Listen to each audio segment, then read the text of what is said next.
जरा सोचिए, एक साधारण सा बंदर जिसे कभी अपनी जान बचाने के लिए पेड़ों पर दौड़ना पड़ता था, वो कैसे पूरी पृथ्वी का सबसे शक्तिशाली प्राणी बन गया। जरा अपने आसपास नजर डालिए। ये ऊंची ऊंची इमारतें, तेज रफ्तार इंटरनेट, अंतरिक्ष में जाने वाले रॉकेट, ये सब हमारे ही कारनामे हैं। हम होमो सेपियंस हैं। लेकिन यह उपलब्धि हमेशा से हमारे पास नहीं थी। सच तो यह है कि हमारी कहानी का एक बड़ा हिस्सा हम जंगल के बाकी जानवरों के बीच एक साधारण प्राणी थे, शेरों और लकड़बग्घों के डर से सहमे हुए। फिर अचानक सब कुछ बदल गया। युवल नोआ हरारी की सेपियंस एक ऐसी रोमांचक कहानी है जो दिखाती है कि कैसे एक साधारण प्राणी ने अपनी सोच, कल्पना शक्ति और एकजुटता के दम पर पूरी दुनिया को नया रूप दे दिया। यह सिर्फ जीवित रहने की नहीं, बल्कि उस अनोखी ताकत की कहानी है जो हमें बाकी जीवों से अलग बनाती है। कहानियां बुनने की, उन पर यकीन करने की और मिलकर ऐसे चमत्कार करने की जो कभी असंभव लगते थे। यह कहानी याद दिलाती है कि इंसान की असली ताकत उसकी कल्पना में है और यही कल्पना उसे सीमाओं से परे ले जाती है। आज हम आपको इस अनोखे सफर पर ले चलेंगे, उन ऐतिहासिक लम्हों के बीच जहां हमारी नियति बदली, जब हमने पहली बार कहानियां रचनी शुरू की, जब कृषि ने हमारी दुनिया का स्वरूप बदला, जब साम्राज्य उभरे और जब हमारी क्रांतियों ने आधुनिक युग को आकार दिया। लेकिन हर कहानी में एक मोड़ आता है। हमारी सबसे बड़ी शक्तियां, जैसे कल्पना करने की क्षमता, मिलजुल कर काम करने की काबिलियत और प्रगति का जुनून, कहीं न कहीं हमारी सबसे बड़ी कमजोरियां भी बन गईं। हरारी हमसे एक बेहद महत्वपूर्ण सवाल पूछते हैं, क्या हमने अपनी इस शक्ति का सही इस्तेमाल किया है, या हम अपनी ही रची हुई दुनिया में उलझ कर रह गए हैं? जरा सोचिए, यह 70,000 साल पहले की बात है। धरती पूरी तरह से अनजान और जंगली थी। चारों तरफ घने जंगल, शिकारियों का डर और इंसान, वो जंगल का राजा बिल्कुल नहीं था। लेकिन तभी कुछ असाधारण हुआ, कुछ ऐसा जिसने पूरी इंसानी सभ्यता को हमेशा के लिए बदल दिया। द कॉग्निटिव रेवोल्यूशन सिर्फ एक सोचने का नया तरीका नहीं था, it was a super power. पहली बार होमो सेपियंस सिर्फ अपने आसपास के माहौल पर प्रतिक्रिया देने तक सीमित नहीं रहे। अब वे सोच सकते थे, योजना बना सकते थे, सपने देख सकते थे और सबसे जरूरी बात, विश्वास कर सकते थे। अचानक इंसानों ने कहानियां सुनाना शुरू कर दिया। उन्होंने एक दूसरे से ज्ञान साझा करना शुरू किया, खतरनाक शिकारियों के बारे में, पानी के छुपे स्रोतों के बारे में। वे धोखाधड़ी से सावधान कर सकते थे या अजनबियों से सहयोग कर सकते थे, शेयर्ड एंसेस्टर्स या डिवाइन प्रोटेक्शन के नाम पर। गॉसिप, लेजेंड्स और मिथ्स समाज को एक साथ बांधने वाला मजबूत धागा बन गए। पहले इंसान सिर्फ अपने परिवार या छोटे समूह पर भरोसा करते थे, लेकिन अब वे सैकड़ों, हजारों लोगों को एक ही विश्वास के तहत जोड़ सकते थे। निएंडरथॉल्स शारीरिक रूप से ज्यादा मजबूत थे, लेकिन वे गॉड्स, एंसेस्टर्स और हीरोज की कहानियां नहीं गढ़ सकते थे, जबकि सेपियंस ने अपने दिमाग में पूरा का पूरा वर्ल्ड रच लिया था। यही उनकी सबसे बड़ी ताकत थी। भाषा सिर्फ जिंदा रहने के लिए नहीं थी, यह मनोरंजन का साधन थी, प्रेरणा का स्रोत थी और एक समुदाय से जुड़ने का जरिया थी। कहानियां सुनाने की कला ने होमो सेपियंस को एक बढ़त दी। वे भविष्य की कल्पना कर सकते थे, कल के लिए योजनाएं बना सकते थे और आज के विश्वासघात की कहानियों से दूसरों को सतर्क कर सकते थे। लेकिन सबसे महत्वपूर्ण बात यह थी कि वे अनगिनत अनजान लोगों को भी एक साझा कहानी के जरिए अपने साथ जोड़ सकते थे। इवोल्यूशन के पैमाने पर यह बदलाव एक पल की तरह था। छोटे समूहों से निकलकर इंसान पूरी धरती पर छा गए। लेकिन ऐसा बड़े पंजों, मांसपेशियों या उन्नत औजारों की वजह से नहीं हुआ। यह इसलिए हुआ क्योंकि उन्होंने उन चीजों में विश्वास करना सीखा जो उन्होंने कभी देखी भी नहीं थी, और उन्होंने दूसरों को भी वही विश्वास दिलाया। अफ्रीका से लेकर मिडिल ईस्ट, यूरोप और एशिया तक सेपियंस बिजली की गति से फैले। उनके सामने निएंडरथॉल्स, डेनिसोवेंस और बड़े शिकारी धीरे धीरे विलुप्त हो गए। पहली पेंटिंग्स, पहले रिचुअल्स, अदृश्य शक्तियों के लिए पहली प्रेयर्स, यहीं से सब शुरू हुआ। यहीं से कल्चर, रिलीजन और स्टोरी टेलिंग का जन्म हुआ। और यह सब सिर्फ एक चीज के कारण हुआ, इमेजिनेशन। होमो सेपियंस ने सिर्फ जीवित रहने के लिए संघर्ष नहीं किया, उन्होंने तरक्की की, क्योंकि उन्होंने बिलीव किया। उन्होंने कहानियां सुनाई और दूसरों को जोड़ते चले गए। इसी के कारण सभ्यताएं बनी, और यही वजह है कि आज हम यहां हैं, कहानियों की शक्ति के कारण। कहानियों के बिना इंसान सिर्फ एक जीव होता, लेकिन कहानियों के साथ वह इतिहास रचने वाला प्राणी बन गया। फिर आई द एग्रीकल्चरल रेवोल्यूशन। लगभग 10,000 साल पहले कुछ ऐसा हुआ जिसने इतिहास की दिशा हमेशा के लिए बदल दी। इंसान, जिन्होंने हजारों साल शिकार और भोजन इकट्ठा करने में बिताए थे, प्रकृति की लय के साथ ताल मिलाते हुए, सीजन्स के अनुसार एक जगह से दूसरी जगह जाते हुए अचानक ठहर गए। उन्होंने फसलें उगानी शुरू की, जानवरों को पालतू बनाया और एक ही जगह बसना शुरू कर दिया। सुनने में यह एक उन्नति की तरह लगता है ना? लेकिन यह इतना सरल नहीं था। यह बदलाव एक दोधारी तलवार की तरह था। एक ओर खेती ने भरपूर भोजन दिया, अधिक खाना मतलब अधिक आबादी, छोटे छोटे गांव कस्बों में बदले और कस्बे नगरों में। मानवता एक नई दुनिया बना रही थी, स्थिरता और विकास की दुनिया। लेकिन यह समृद्धि एक कीमत के साथ आई। खेती आसान नहीं थी। इसमें दिन रात की मेहनत लगती थी। हल चलाना, बीज बोना, फसल काटना, वर्ष दर वर्ष बिना रुके।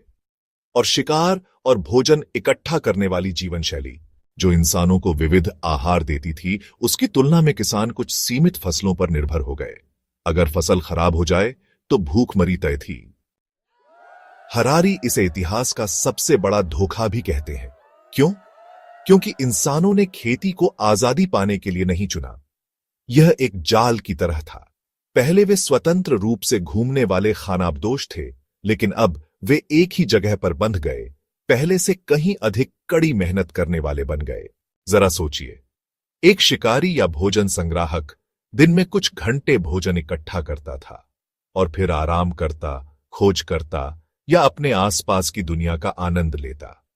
लेकिन किसान, उन्हें सूरज उगने से पहले उठना पड़ता था और सूर्यास्त तक अपनी फसल को बचाए रखने के लिए काम करना पड़ता था। और अगर फसल न बची तो अकाल उनके दरवाजे पर होता था। यहीं से असमानता की नींव पड़ी। कुछ लोगों के पास अधिक संसाधन थे, जबकि दूसरों के पास कुछ भी नहीं। धीरे धीरे समाज में खाई गहरी होती गई। खेती ने केवल अधिक भोजन और बड़े शहर नहीं दिए, इसने सामाजिक ढांचे को जन्म दिया। सरदार और राजा उभरे, कर और श्रम व्यवस्था बनाई गई, और यहीं से नियंत्रण और शोषण के बीज भी पड़े। तो यह एक क्रांति थी या एक जाल? द एग्रीकल्चरल रेवोल्यूशन ने इंसान को एक नई दुनिया में पहुंचा दिया। और हां, इसने सभ्यता की नींव रखी, लेकिन इसकी कीमत बहुत बड़ी थी। क्या हम वास्तव में उन्नति कर रहे थे, या हम अपने ही बनाए जाल में उलझते जा रहे थे? एग्रीकल्चरल रेवोल्यूशन के बाद किंगडम्स, एम्पायर्स और सिविलाइजेशंस का दौर शुरू हुआ। छोटे छोटे गांवों से इंसान विशाल शहरों, राष्ट्रों और साम्राज्यों तक पहुंच गए। लेकिन सबसे बड़ा सवाल यह है, हजारों लाखों अनजान लोग, जिनका एक दूसरे से कोई व्यक्तिगत संबंध नहीं था, वे आखिर एकजुट होकर शांति से सहयोग कैसे करने लगे? जवाब है साझा कहानियां। हरारी बताते हैं कि इंसान ही ऐसी प्रजाति है जो बड़े समूहों को साझा मान्यताओं के जरिए संगठित कर सकती है। धर्म, संस्कृति और कानूनी व्यवस्थाएं केवल नियम नहीं थे। ये वो कहानियां थीं जो लोगों को ये विश्वास दिलाती थीं कि वे किसी बड़े उद्देश्य का हिस्सा हैं। धर्म इसका सबसे बड़ा उदाहरण है। प्राचीन सभ्यताओं ने जब देवी देवताओं की कहानियां गढ़ीं, तो यह केवल रहस्यों को समझाने के लिए नहीं था, बल्कि समाज को जोड़ने के लिए था। यदि हर कोई यह मान ले कि एक दिव्य शक्ति न्याय या बलिदान की अपेक्षा करती है, तो समाज कठिन समय में भी एकजुट रह सकता था। लेकिन यह केवल धर्म तक सीमित नहीं रहा। राजशाहियों ने डिवाइन राइट की कहानियां गढ़ीं कि राजा का शासन करने का अधिकार भगवान से आया है। बाद में राष्ट्रों ने होमलैंड, ऑनर और पैट्रियटिज्म की कहानियां सुनाकर लोगों को एकजुट किया। ये मान्यताएं उन लोगों को भी जोड़ सकती थीं जिनके बीच कुछ भी सामान्य नहीं था। हालांकि इन इमेजिन्ड ऑर्डर्स ने जहां एक ओर एकता और स्थिरता दी, वहीं दूसरी ओर इनके स्याह पहलू भी थे। साम्राज्यों ने अक्सर विजय अभियानों को न्याय संगत ठहराने के लिए डिवाइन अप्रूवल का सहारा लिया। धार्मिक मान्यताओं ने कई बार युद्धों और संघर्षों को सही ठहराया। पूरी सभ्यताओं ने गुलामी, शोषण और दमन को इसलिए स्वीकार कर लिया क्योंकि उन्होंने यह मान लिया कि यह प्राकृतिक या दिव्य आदेश का हिस्सा है। हजारों लाखों लोगों ने उन कहानियों के लिए अपनी जान तक दे दी जिन पर वे विश्वास करते थे। कुछ कहानियों ने आशा और प्रगति की प्रेरणा दी, लेकिन कई बार इन्हीं कहानियों ने लालच, युद्ध और विनाश को भी बढ़ावा दिया। जरा सोचिए, रोमन एम्पायर की लीजेंड्स के बारे में।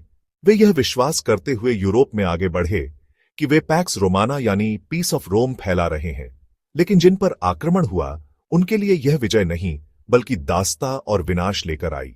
लेकिन इसे पूरी तरह से नकारात्मक दृष्टि से देखना भी गलत होगा। आज भी हम इमेजिन्ड ऑर्डर्स से घिरे हुए हैं। Money, corporations, human rights, national borders, ये सभी कहानियां हैं जिन्हें हम सामूहिक रूप से स्वीकार करते हैं। इनके बिना आधुनिक समाज का संचालन संभव नहीं है। इससे हमें क्या सीख मिलती है? यह कि विश्वास की शक्ति केवल आस्था तक सीमित नहीं है, यह अस्तित्व और प्रगति से जुड़ी हुई है। साझा मान्यताओं ने सबसे महान सभ्यताओं का निर्माण किया है और कुछ सबसे भयानक त्रासदियों को भी जन्म दिया है। यह सब इस पर निर्भर करता है कि हम कौन सी कहानी गढ़ते हैं और किसे आगे बढ़ाते हैं। और जैसे जैसे सभ्यताएं संगठित होती गईं, उन्होंने कुछ असाधारण उपलब्धियों के लिए मंच तैयार किया, विज्ञान और अन्वेषण के नए युग के लिए। अब देखते हैं कि जब इंसानों ने स्वर्ग से उत्तर मांगने के बजाय अपने सवालों के जवाब धरती पर खोजने शुरू किए, तो दुनिया कैसे बदल गई।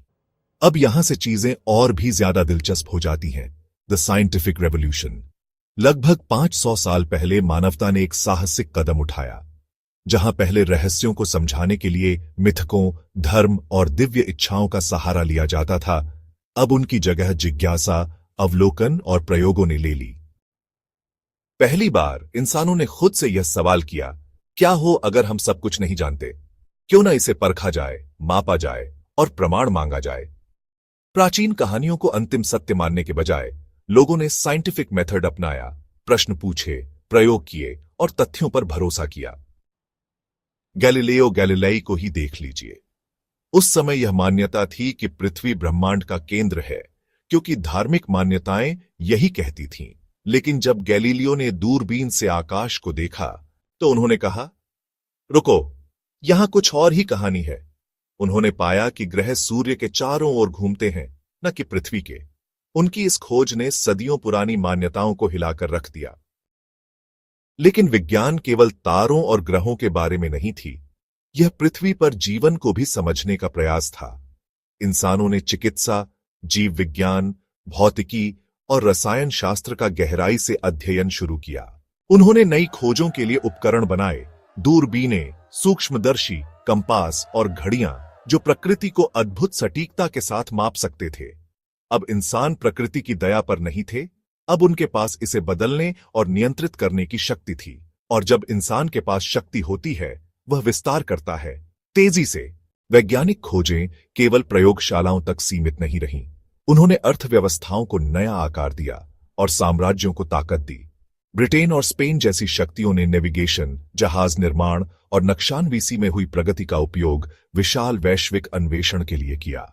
साम्राज्यों ने महासागरों को पार किया, नई भूमि पर दावा किया और वैश्विक व्यापार नेटवर्क बनाए। लेकिन इस नए ज्ञान की एक कीमत भी थी। वैज्ञानिक खोजों ने साम्राज्यों को विजय और आधिपत्य के औजार दिए। जहाज केवल मसाले और सामान लेकर नहीं जाते थे, वे सैनिकों, तोपों और बीमारियों को भी साथ ले जाते थे। इन अन्वेषणों ने नई दुनियाओं के द्वार खोले, लेकिन बहुतों के लिए यह स्वतंत्रता नहीं बल्कि विनाश लेकर आया। लाखों लोगों के लिए ये खोजें अस्तित्व की कहानी नहीं थीं, ये विजय की कहानी थीं। फिर भी इस दौर ने एक ऐसी चिंगारी जलाई जिसने मानवता को नई दिशा दी। पहली बार इंसानों ने दिव्य उत्तरों की तलाश छोड़कर अपने सवालों के उत्तर खुद खोजना शुरू किया। साइंटिफिक रेवोल्यूशन ने हमें यह सिखाया कि ज्ञान की खोज जोखिम भरी हो सकती है, लेकिन यह हमें उन संभावनाओं के द्वार भी खोलती है जो कभी अकल्पनीय लगती थीं।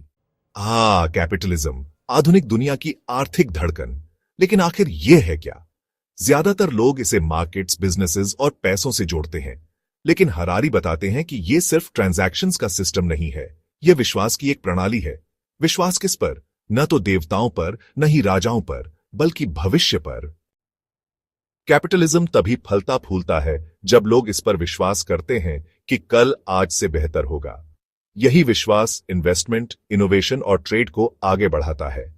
सोचो, जब कोई कंपनी एक फैक्ट्री बनाने के लिए कर्ज लेती है तो वो यह मान रही होती है कि भविष्य में होने वाला मुनाफा उस जोखिम से ज्यादा होगा जो वो आज उठा रही है। यही फेथ इन ग्रोथ कैपिटलिज्म के पहियों को चलाता रहता है। यही इसकी सबसे बड़ी ताकत है और इसकी सबसे बड़ी चुनौती भी। कैपिटलिज्म ने हमें यह विश्वास दिलाया कि आज का निवेश कल एक बेहतर भविष्य बनाएगा, और कई मायनों में यह सच भी हुआ। Scientific discoveries, global trade routes और टेक्नोलॉजिकल रेवोल्यूशंस इसी विश्वास के कारण संभव हुए।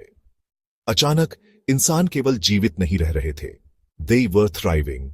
18वीं और 19वीं सदी में बैंक्स, स्टॉक मार्केट्स और इंडस्ट्रियल फैक्ट्रीज आधुनिक अर्थव्यवस्था के केंद्र बन गए थे। मनी सिर्फ एक साधन नहीं रहा, it became a way to create more money. निवेशकों ने नए आविष्कारों में पूंजी लगाई और हर इनोवेशन ने समाज को बदल दिया। रेलगाड़ियां, स्टीम इंजन्स और बिजली ने इंसानी क्षमताओं को नया आयाम दिया। लेकिन इस कहानी का एक दूसरा पहलू भी था। कैपिटलिज्म के एंडलेस ग्रोथ के वादे ने भीषण प्रतिस्पर्धा और शोषण को जन्म दिया। पावरफुल कंपनीज ने मुनाफे को हर चीज से ऊपर रखा, इवन इंसानों और पर्यावरण से। फैक्ट्री में काम करने वाले मजदूरों को कठिन परिस्थितियों में लंबे समय तक काम करना पड़ा, जबकि संपत्ति का बड़ा हिस्सा मुट्ठी भर लोगों के पास सिमट गया। पूरी दुनिया के कई हिस्सों को उपनिवेश बनाकर संसाधनों का दोहन किया गया ताकि वैश्विक बाजार की भूख मिट सके। और बात यहीं खत्म नहीं होती। कैपिटलिज्म को सफल रहने के लिए लगातार कंजम्पशन चाहिए। जब तक लोग खरीदते रहेंगे, तब तक यह सिस्टम चलता रहेगा। लेकिन सोचो, जब प्राकृतिक संसाधन खत्म हो जाए तो क्या होगा? जब हमारा ग्रह हमारी एंडलेस हंगर को सहन नहीं कर पाएगा, तो हम कहां जाएंगे?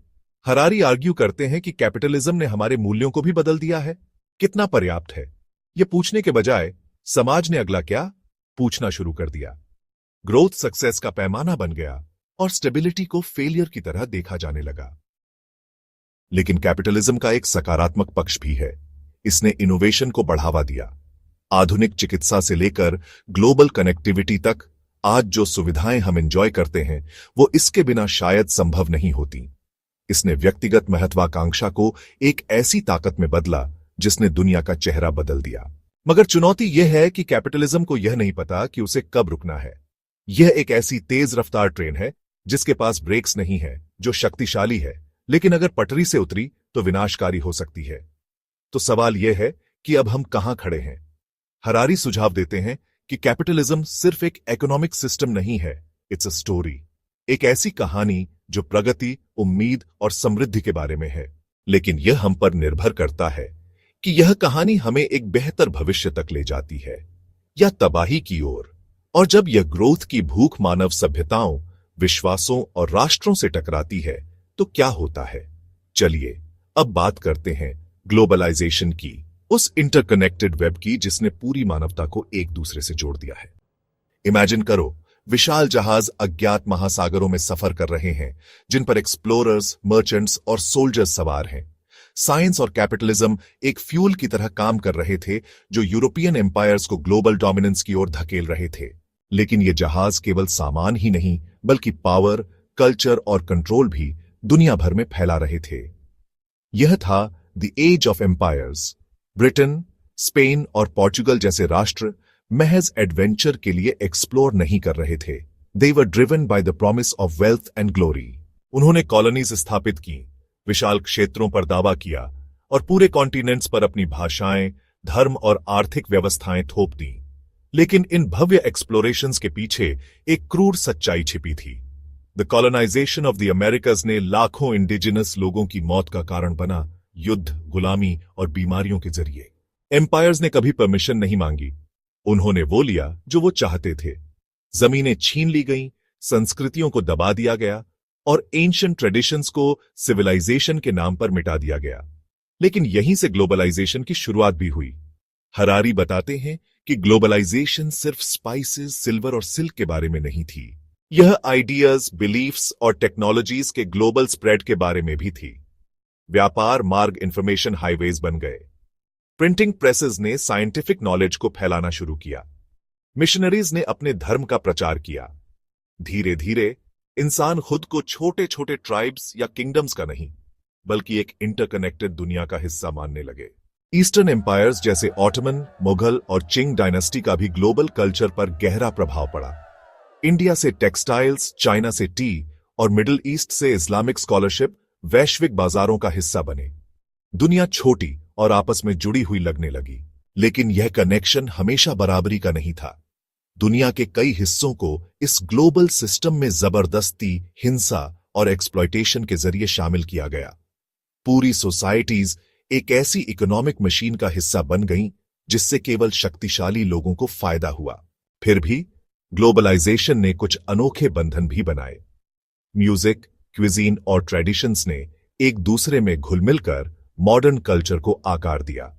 इथियोपिया से आई कॉफी और कैरिबियन का शुगर मिलकर नए रिचुअल्स का हिस्सा बने। साइंटिफिक आइडियाज एक जगह से दूसरी जगह पहुंचकर इवॉल्व हुए। ह्यूमैनिटी की कहानी पहले से ज्यादा इंटरकनेक्टेड हो गई। तो इससे हम क्या सीखते हैं? हरारी कहते हैं कि ग्लोबलाइजेशन इंसानियत का सबसे बड़ा कॉन्ट्राडिक्शन है। इट यूनाइटेड द वर्ल्ड, लेकिन डिविजन्स को भी गहरा किया। इसने नॉलेज और इनोवेशन फैलाया, लेकिन इनजस्टिस और इनइक्वालिटी भी। आज हम उसी दौर की लेगेसी में जी रहे हैं।